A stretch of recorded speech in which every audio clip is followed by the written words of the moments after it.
père a dit c'est plus fort que Louis, j'avais peur parce qu'il m'a montré des vidéos et j'étais choquée. Louis, c'était quelque chose de fort, de phénoménal, mais rien à côté d'Irma. Como ruido, como si fuera un chen.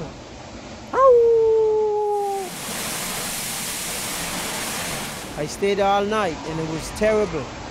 I was praying that morning could come. Moi je pleurais aussi parce que je croyais que j'allais mourir.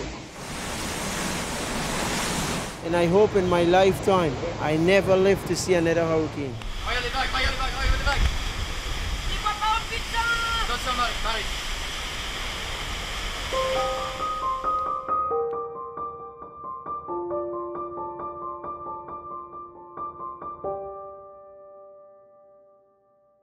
The two houses is destroyed, and he have no money to build them back.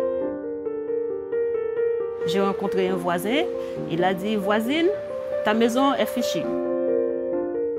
Ben, j'ai perdu mon toit, hein, comme beaucoup d'autres, voilà. Ouais, les dégâts, c'est presque toutes les arbres ont subi.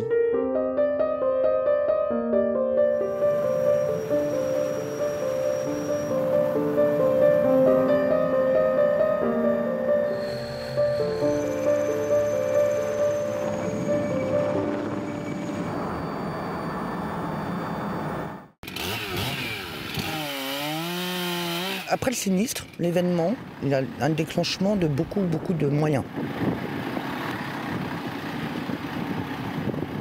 Il y a aussi le fait qu'il va y avoir envie de nettoyer chez soi, de revenir chez soi, donc il y a de l'activité.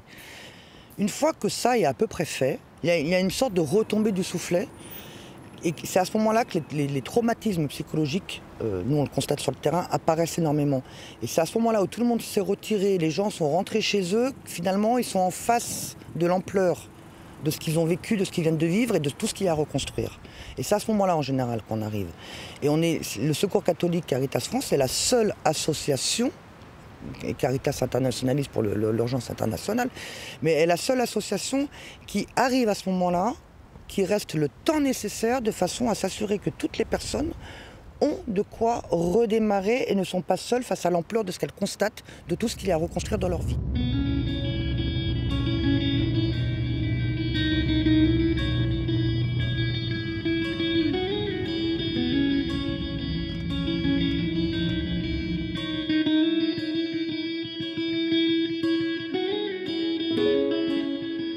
La primo-évaluation, en fait, c'est tout simplement un diagnostic du territoire.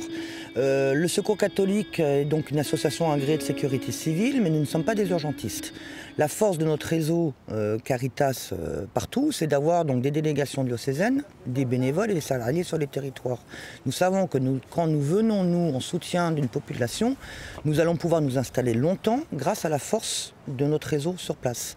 Donc il est important pour nous de dimensionner les dégâts, l'état logistique d'accès sur le territoire au moment où on est susceptible de se déployer et surtout les partenaires afin de pouvoir nous dimensionner ce que nous allons pouvoir faire.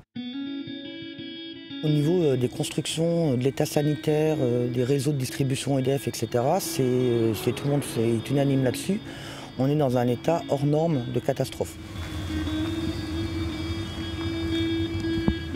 Il y a un taux de destruction énorme, ce qui ne nous permet pas, nous, de dire on va venir avec des bénévoles héberger. L'hébergement n'est pas possible. Donc on a dû poser un diagnostic particulier à Saint-Martin pour voir avec un minimum de personnes déplacées sur l'île ce que nous allons pouvoir apporter pour aider au redémarrage de la vie sur cette île. Donc nous sommes effectivement 8 présents là, pendant ces 3 jours pour identifier dans les différents quartiers les réseaux spécifiques et les gens sur lesquels nous allons pouvoir nous appuyer pour pouvoir venir en aide aux populations et aider autant que faire se peut à la réhabilitation de l'île associatif. Après, il y a les petits trucs de quartier. Nous, quand nous arrivons, nous allons voir les gens chez eux, les personnes chez elles. Nous sommes dans l'écoute, nous apportons une aide matérielle si nécessaire pour aider à revivre. c'est vraiment accueil, écoute, rencontre, aller vers les personnes. L'Urgence France a toujours été dans ce schéma d'action, ce principe d'action. Et l'aide matérielle n'étant que des outils pour aider à revivre les personnes. L'objectif, c'est que les personnes reprennent pied, marche par marche, dans leur vie normale, en ayant un toit, les enfants vont à l'école, de quoi aller au boulot et de quoi avoir à manger. Et puis derrière, nous rentrons dans des phases d'accompagnement global. Sur la durée, c'est la délégation et sa force qui va accompagner toutes les familles et éventuellement de la microéconomie si nécessaire, ce qui va être le cas à Saint-Martin, sur la durée. Donc en fait, c'est déplacé, mais tout n'a pas pris la personne.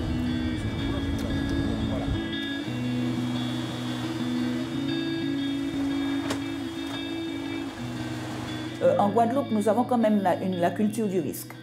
Donc, à partir de là, nous avons commencé à informer notre base, si je puis parler comme ça, de l'urgence de pouvoir être présente pour les Saint-Martinois qui sont ici ou qui seront rapatriés en Guadeloupe.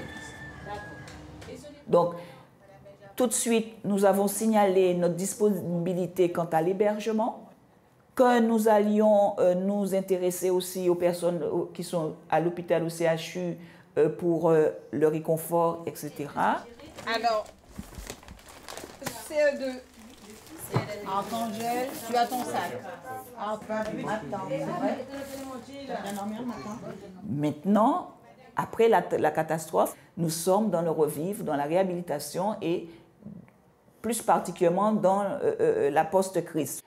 J'ai été touchée par le niveau de résilience de la population.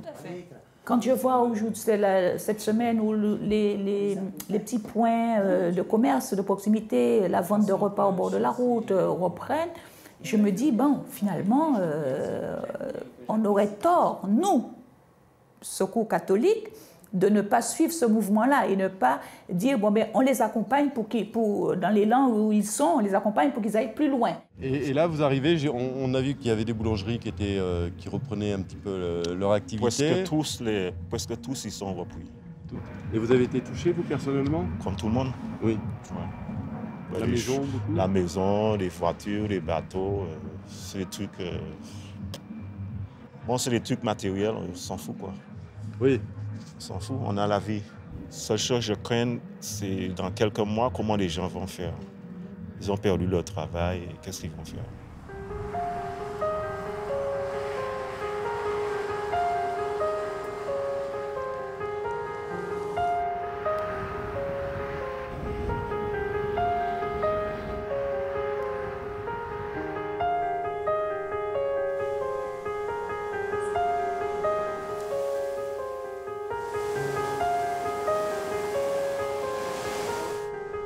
L'objectif ce matin, c'est bien d'avoir le discernement pour savoir ce qu'on peut faire, nous, ensemble, autour de la délégation de la Guadeloupe particulièrement qui pilote sur le territoire, ce que chacun d'entre nous on peut apporter pour un dispositif de soutien à la population en général.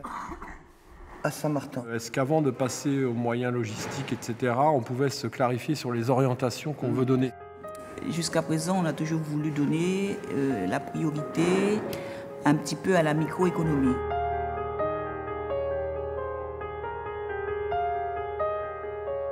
Nous avons fait le choix, donc après cette première évaluation en réunion, mais le bureau de la délégation de Guadeloupe doit encore le valider, c'est de passer par des réseaux de petits artisans, de tout petits métiers, en ayant identifié des quartiers petits où il y a peu de présence de l'institution, d'écoute des personnes, de commencer petit à petit avec ces personnes-là de façon à toucher le particulier, mais pour remettre la toute petite économie en route et en coopération.